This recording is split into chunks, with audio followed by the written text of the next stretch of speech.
Rome, a name that echoes through the ages, conjuring images of splendor, power, and timeless legacy. City of power and grandeur, with its marble forums, bustling markets, and the colossal Colosseum, standing as a monument to ambition and spectacle. This was the heart of an empire, stretching from the misty shores of Britain to the deserts of Syria, a beacon of civilization and innovation that shaped the world. But beneath this polished surface, another city existed, a city of shadows, secrets and silent suffering. In the back alleys far from the grand public squares, human beings were bought and sold, their fates decided in hushed negotiations. Slaves powered Rome's luxury, their labor building the city's wealth. Their stories often reduced to whispers in history's margins. The wealth that built palaces and funded triumphs was extracted from conquered lands, and the toil of enslaved peoples whose lives were forever changed. While poets wrote of justice and philosophers debated virtue, slave markets operated with brutal efficiency. Indifferent to ideals, life was cheap. A person's worth was measured by age, strength and beauty, not by character or dreams. Our story begins not in the marble halls of the Senate, but in the crowded pens of the slave auction, where hope and fear mingled in the air. To truly know Rome, we must walk its shadowed streets, listen for the silenced voices, and confront the realities hidden behind its golden facade. Only then can we begin to grasp the complex, often tragic, picture of life in the greatest empire the world has ever known. Rome's grandeur was built on stark contradictions, profound art and philosophy, but also institutionalized cruelty and suffering. The full story of Rome includes both its sunlit avenues and its shadowed streets, revealing a civilization as complex as it was magnificent. In Rome's opulent villas, a special class of slave existed. The delicati, these young boys chosen for beauty and charm, were living decorations, they were status symbols. Dressed in silks and adorned with jewelry, their lives were a mix of privilege and bondage. Prisoners in a gilded cage. Their value tied to their looks, a fleeting currency that would expire. At banquets they served wine, their movements choreographed for grace. They were objects of connoisseurship, like fine statues, but ones that could feel pain. As they aged, their value plummeted. Often cast aside or sold, their existence was built on sand, dependent on their master's whims. The gilded cage, once a refuge, could become a gateway to harsh reality. Their lives were a constant performance, cherished for what they were, not who they were. The fate of a delicatus was precarious, their beauty a double-edged sword. The journey of a delicatus began in the slave market, a place of misery here. Human beings were displayed, inspected and prodded like livestock. For boys destined to become delicati, youth and beauty were prized commodities.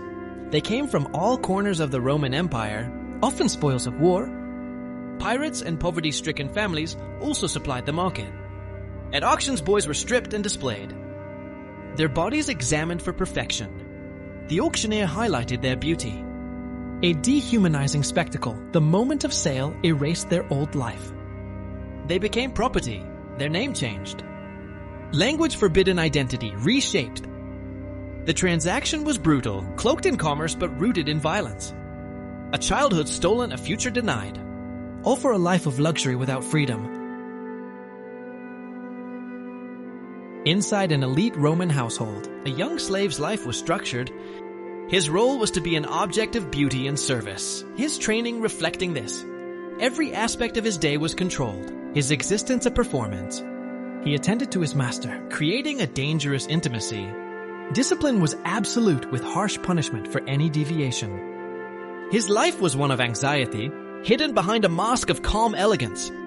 Despite luxury, his freedom was non-existent, isolated from other slaves. His time, body, and future belonged to his owner. A prisoner in a world of luxury, he was trapped in a world of silk and marble. A prison nonetheless, his chains were forged from gold. His bars made of luxury. The life of a delicatus was one of perpetual vigilance and performance. In the imperial palace, a darker practice took shape. castration to preserve a boy's beauty. Some masters resorted to this brutal act. Eunuch slaves became features of the decadent imperial court. Roman law forbade castration, but loopholes allowed the trade to flourish. The practice preserved youthful beauty and created subservient attendants. For the boy, the consequences were devastating, leaving him scarred. Eunuchs might wield influence, but remained outsiders, objects of fascination and revulsion. Their bodies were a testament to the terrifying power a master held. The practice revealed the contradictions of Roman society, public condemnation and private tolerance. Sporus' story illustrates the terrifying fate that could befall male slave in ancient Rome, where power and cruelty often went hand in hand. Sporus, a beautiful and vulnerable youth, caught the attention of Emperor Nero, whose whims could change a life forever. Nero, obsessed with Sporus, ordered his castration and staged a public wedding, forcing the boy into a role he never chose. Sporus was paraded through Rome as an empress, a living symbol of Nero's absolute power, and the empire's twisted spectacle. His true identity erased. Sporus became a vessel for Nero's desires, his own will and future stolen from him. Roman writers recorded these events with horror and disgust, seeing them as proof of Nero's madness and the empire's moral decay. Sporus' tragedy did not end with Nero's death. He was passed between powerful men, each treating him as a possession rather than a person, facing relentless humiliation and unable to escape his fate. Sporus ultimately took his own life, likely still just a teenager, his suffering too great to bear. His story is a brutal reminder of the inescapable fate awaiting those born into slavery, where even the highest honors could not protect one from exploitation and pain. Even when elevated to the status of empress, Sporus' life and body were never truly his own, always at the mercy of others. Sporus' life stands as a shocking account of what happens when absolute power meets utter vulnerability, and the innocent are caught in between. His story reveals the terrifying vulnerability and powerlessness of a slave in the Roman world, where cruelty was often disguised as ceremony. The tale of Sporus is a haunting reminder of the cruelty and darkness that could lurk behind the grandeur of the Roman Empire. For a boy in the imperial palace, life was a dazzling, dangerous performance. Every day he awoke to the glitter of marble halls and the echo of footsteps on polished stone, knowing that each moment was a test of his wits and composure. Surrounded by wealth, he was part of the grand theater of imperial power. The golden statues and silken drapes were not just decorations.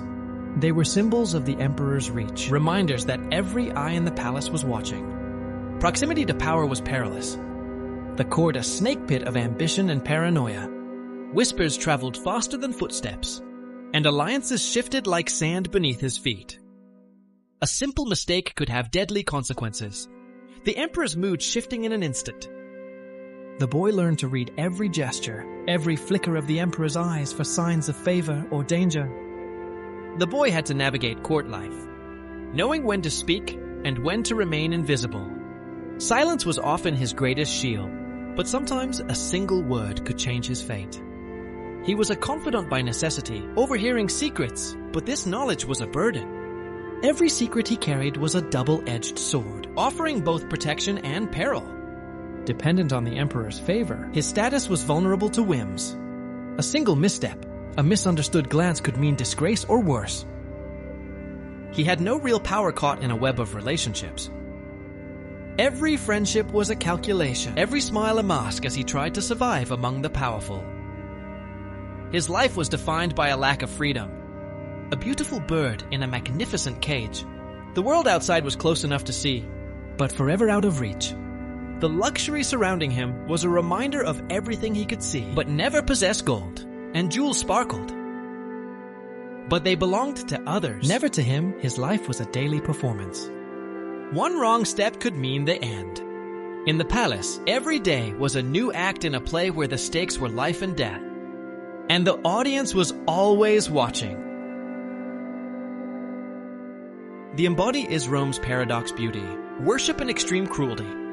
Admired and pampered, these boys were cherished as possessions. Their aesthetic qualities celebrated, yet their humanity unrecognized. Loved like a beautiful horse or vase, they were voiceless in society. Roman ideals of culture and kindness applied selectively. Not to slaves, the slave was legally an object. Allowing compartmentalized behavior, they were visible yet voiceless, intimate yet separate. A ghost at the Roman feast, A silent witness to the empire's glories and sins. their story is haunting. Revealing a society creating beauty while inflicting suffering. The pampered slave symbolizes a society with a fractured moral compass. Rome's legacy mesmerizes, but the story questions its true price. The empire's glory was built on conquest and enslavement. Luxury admired in ruins was made possible by stolen lives. Their story challenges the heroic narrative, populating ruins with forgotten ghosts. The silence of Sporus and others is as much a part of Rome's story as its victories. Ignoring them is accepting a sanitized version of the past. Their lives reveal the dark logic of power, dehumanizing both oppressor and oppressed. Rome's treatment of its vulnerable members is a measure of its character. We must view Rome's achievements through a critical lens, acknowledging pain with grandeur. The story of the young Male slave is key to understanding Rome's contradictions.